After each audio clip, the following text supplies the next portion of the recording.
तो भक्त प्रेमियों, आप सबको मेरी ओम नमो नारायण। और आज का हमारा विषय है संत की अद्भुत शक्ति, उनकी लीला, अद्भुत लीला। एक बार की बात है कि हमारे साथ में 4 भक्त यात्रा करने के लिए तैयार हुए और हम मेरठ से गड़ड्डे से हमने गाड़ी पकड़ी काठगोदाम के लिए, उत्तराखंड के लिए। तो हम काठगोदाम पहुंच गए। वहाँ से हमने पैदल यात्रा की। लगभग 40-42 किलोमीटर का पैदल रास्ता था। हम लोग सुबह सवेरा सवेरा ही पैदल चल दिए। रास्ते में ही हमने कहीं स्नान बनाया, वहीं पर कुछ जलपान किया और वहाँ से फिर आगे को चलते बने। रास्ते में बरसात भी आई, लेकिन हमने रुकना पसंद नहीं किया, क्योंकि यदि हम रुकते तो हमें ज़्यादा समय लगता, देर हो सकती थी, रात हो सकती थी। लेकिन हम पहाड़ की चढ़ाई चलते रहे।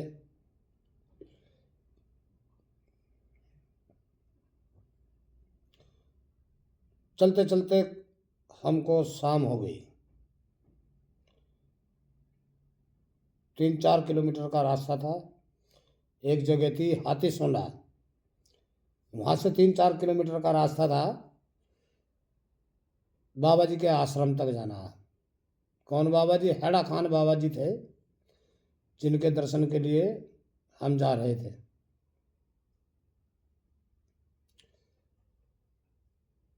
थके हुए भी थे। हम भक्तों से पूछने लगे कि भगत लोगों, बताओ भाई, चाय पानी पी करके चलना है या सीधे ऐसे ही चलते हैं? यदि हम चाय के चक्कर में रहे तो हम लेट हो सकते हैं, शाम अंधेरा हो जाएगा। हमारे पास में कोई टॉर्च का साधन भी नहीं है, तो रास्ते में दिखाई नहीं देगा। पहाड़ में अंधेरा हो जाता है तो कुछ नहीं दिखाई देता है। एक भक्त कहने लगा कि नहीं महाराज जी, चाय पी लो, चाय पीने में कितनी देर लगती है, चाय पी के चलेंगे और झपट के चल देंगे। हमने विचार किया कि चलो कोई बात नहीं, चाय पी लेते हैं। और चाय पीने के चक्कर में हमको कोई 15-20 मिनट लग गया। 15-20 मिनट की देरी से हम चले, उधर अंधेरा सा होने लगा था। जैसे ही हम चलते रहे तो एक जगह हम रास्ता भटक गए। हमें पहाड़ से नीचे उतरना था बाई तरफ, लेकिन हम दाई तरफ पहाड़ के ऊपर चढ़ गए। पहाड़ की एक चोटी पे गए।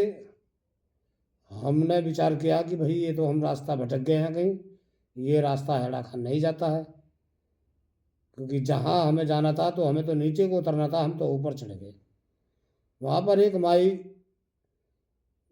पशुओं के लिए घास काट रही थी। उस माई से हमने पूछा, मैया हमें हैड़ा खान आश्रम में जाना है, हम रास्ता भटक गए हैं। कह लगे बाबा तुम गलत चले जाओ, तुम वापस जाओ और वापस जाने के बाद में नीचे उतर जाना, ऊपर मत चढ़ना। हम वापस हुए। हमको और काफ़ी देर लग गई। तो नीचे उतरे। नीचे उतरने के बाद में अंधेरा सा हो गया। इतना अंधेरा हो गया कि हमारे चलने में भी दिक्कत थी। हम पैर कहीं धरते थे, लेकिन पैर हमारे कहीं पड़ते थे। और चलते चलते इतना अंधेरा हो गया कि हमको दिखाई देना बंद हो गया। हम सब भगत लोग व्याकुल हो गए। मैं कहने लगा कि भाई अब तो देखो चलना मुश्किल है, क्योंकि पैर रखते हैं तो पैर रपट जाता है, पता नहीं चलता है ऊंचा है नीचा है, खाई है। अब तो कहीं एक अच्छी सी जगह देख करके जहां हम 4 लोग अपना आसन लगा लें, वहीं पर रुक जाते हैं। उधर बरसात बारीक बारीक बूंद पड़ रही थी बराबर। रास्ते में भी हम भीगे, और रास्ते में तो इतनी भीगे हम कि जोर जोर बरसात आने लगी। तो हम चल रहे थे, रास्ते में एक नेपाली जो मजदूर लोग थे, सड़क का काम कर रहे थे, उन्होंने एक पिन्नी डाल के झोपड़ी बना रखी थी। तो हम जबरदस्ती उनकी झोपड़ी में घुस गए,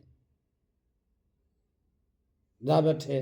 वो लोग छटपटाए, हम कहने लगे कि भाई छटपटाओ नहीं, हम लोग हड़ा खाना आश्रम जाएंगे, बरसात बंद हो जाएगी और हम यहाँ से चले जाएंगे। कुछ देर तक बैठे रहे, बरसात बंद हुई, हम से चल दिए।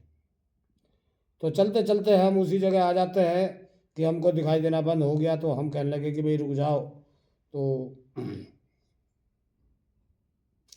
एक भक्त कहने लगा कि देखो मैं चल के देखता हूँ क्या है।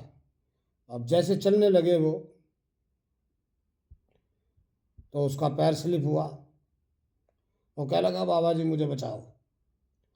मैंने उसका हाथ पकड़ा, अंधेरे में दिखाई तो कुछ नहीं दे रहा था, ये तो खाई है बहुत बड़ी।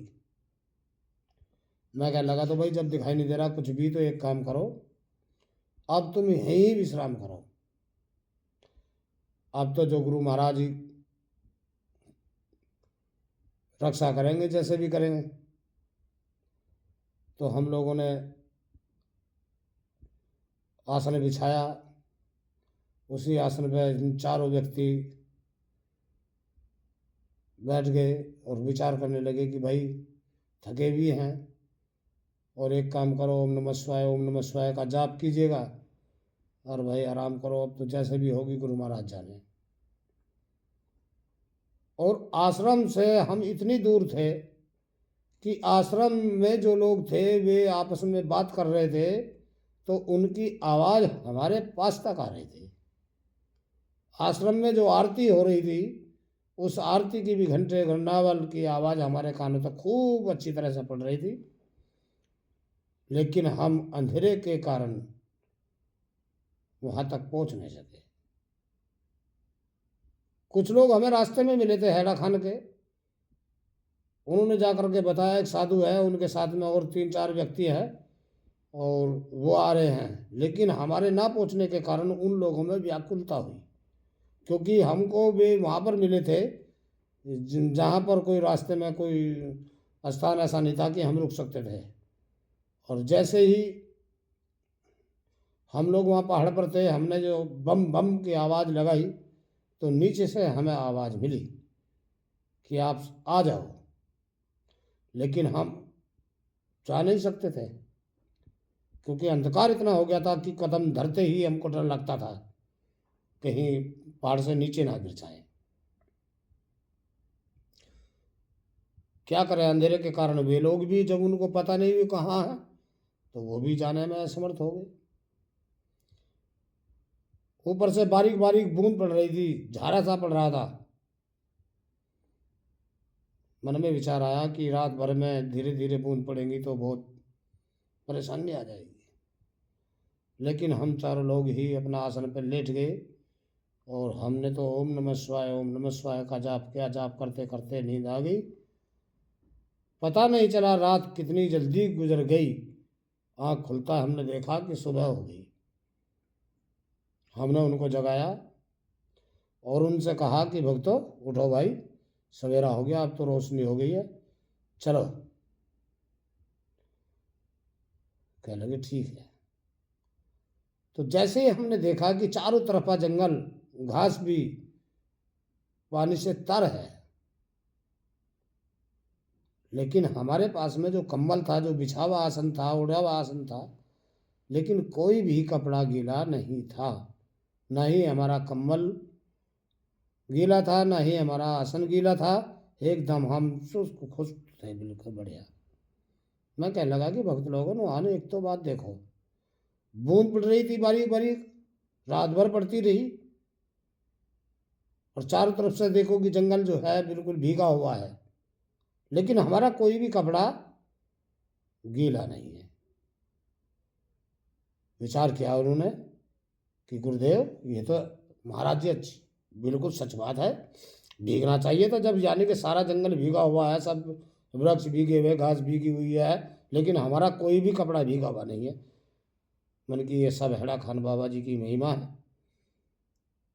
जब आदमी के मन में सच्ची श्रद्धा, अटल विश्वास होता है, तो उसकी रक्षा भगवान करते हैं। जा पर कृपा गुरुदेव की होई, वहाँ पर कृपा करे सब कोई। जिस पर गुरु महाराज की कृपा होती है, उस पर मालिक भी रहम करते हैं, दया करते हैं। इसलिए ही ऐसा हुआ कि आज हम लोगों को जो सहायता मिली है, वो केवल उन महापुरुषों की वजह से मिली है। वे महापुरुष हेड़ा खान बाबा जी आज भी इस ब्रह्मांड में, इस सृष्टि में, अंतरिक्ष में विद्यमान रहते हैं। वे स्वयं प्रकट हो जाते हैं। वो जब कभी भी प्रकट होते हैं तो अपना आप ही प्रकट हो जाते हैं। वो माता के गर्भ से प्रकट नहीं होते हैं। सन 1937 में पहले एक बार प्रकट हुए, कुछ समय रहे, फिर अंतर ध्यान हो गए। उसके बाद में सन 1972 में प्रकट हुए, और सन 84 में उन्होंने अपने नश्वर शरीर को त्याग करके वो फिर चले गए। आज उन आश्रम वासियों को बाबा जी के वचन पर इतना बड़ा विश्वास है। बाबा जी जाने से पहले कहते थे कि अब तो हम चले जाएंगे, लेकिन फिर आएंगे, जरूर आएंगे। तो आज भी वहाँ के स्थानधारियों ने उनके लिए एक बहुत भव्य सुंदर कमरा कुटिया बनाई है, और उसमें ताला लगा दिया, और कहते हैं कि हेड़ा खान बाबा जी आएंगे और इस आश्रम का ताला तभी खोला जाएगा। इतना अटल विश्वास उन लोगों को है कि हेड़ा खान बाबा जी जरूर आएंगे। तो देखिए, संत की महिमा बड़ी महान होती है। संतों के दर्शन बड़े, दिन दिन बाढ़े ज्ञान, हृदय होवे चांदना, खुल जा भरम की वार। हमारे मन का भरम दूर हो गया कि ये सिर्फ संत की महिमा ही है जिसकी वजह से हम सुरक्षित भी रहे। और जब सुबह हुई, हम आश्रम में पहुंचे, तो मात्र हमको 7 मिनट का समय लगा है। अब देखो 7 मिनट में कितनी दूर चल सकते हैं, कोई ज़्यादा दूर नहीं था। लेकिन अंधकार होने की वजह से, समय की स्थिति की वजह से हम लोग इतने व्याकुल हुए कि हम नहीं जा सकते, और हम वहीं पर विश्राम पाए।